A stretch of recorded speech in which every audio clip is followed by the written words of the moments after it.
कहते हैं कि मन इतना चंचल होता है कि यदि वह नियंत्रण में ना रहे तो व्यक्ति अशांत महसूस करने लगता है।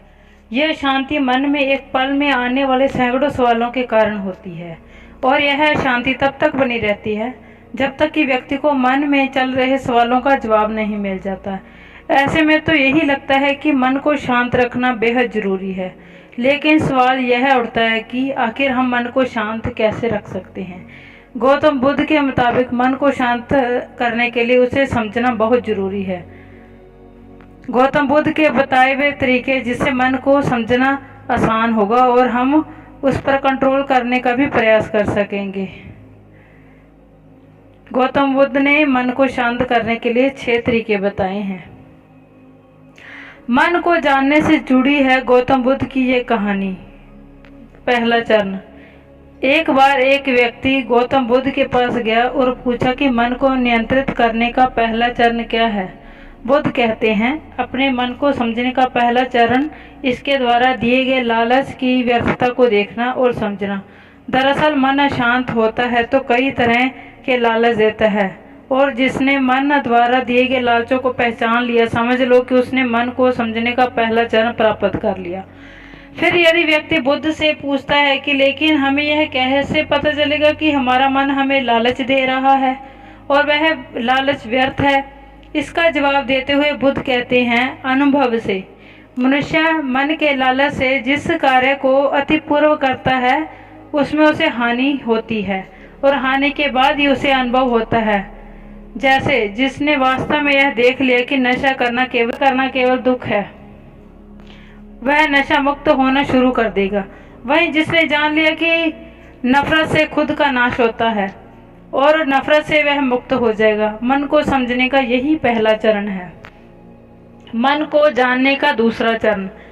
व्यक्ति बुद्ध से पूछता है कि यदि व्यक्ति पहले चरण से यह जान जाता है कि मन द्वारा दिए गए लालचों के कारण दुखी है, तो फिर दूसरा चरण क्या है। बुद्ध कहते हैं, खोज पर निकलना। दूसरे चरण के लिए ऐसे व्यक्ति की खोज पर निकलना होगा जो पहले से ही अपने मन को जानकर इसे मुक्त हो चुका हो। दरअसल एक ऐसा ही व्यक्ति तुम्हारा मार्गदर्शन कर पाएगा। मन को जानने का तीसरा तरीका। व्यक्ति कहता है कि लेकिन ऐसे व्यक्ति की पहचान कैसे होगी। बुद्ध कहते हैं, यदि तीसरा चरण है सुनना ही अपने मन को समझने का तीसरा चरण है। व्यक्ति कहता है कि क्या इसे देखकर पता नहीं किया जा सकता। बुद्ध कहते हैं, देखने में कोई भी व्यक्ति बहुत शांत और अच्छा लगता है, लेकिन उसके मन के भीतर क्या है यह उसके शब्दों से ही पता चल सकता है। लेकिन किसी भी बातों पर तब तक विश्वास नहीं करना चाहिए जब तक कि वह तुम्हारे विवेक की कसौटी पर खरा न उतरे। मन को जानने का चौथा चरण। गौतम बुद्ध कहते हैं कि कर्म ही मन को समझने का चौथा चरण है। खुद को जानने के लिए सही दिशा में कर्म करना जरूरी है, लेकिन कर्म करते हुए व्यक्ति हर बार 2 गलतियां करता है। पहली गलती यह है कि शुरुआत ही नहीं करना, और दूसरी गलती यह है कि पूरा रास्ता तय न करना। इन दोनों ही गलतियों के पीछे हमारा मन होता है। व्यक्ति अपने कर्म को पूरा इसलिए नहीं कर पाता क्योंकि वह सोचता है कि मैं कल से शुरुआत करूंगा। कोई यह सोचता है कि मैं असफल हो जाऊंगा। इन गलतियों का मुख्य कारण है जागरूकता की कमी। इसके बिना किसी व्यक्ति के मन को सही दिशा में चलने ही नहीं देता है। मन को जानने का 5वां चरण।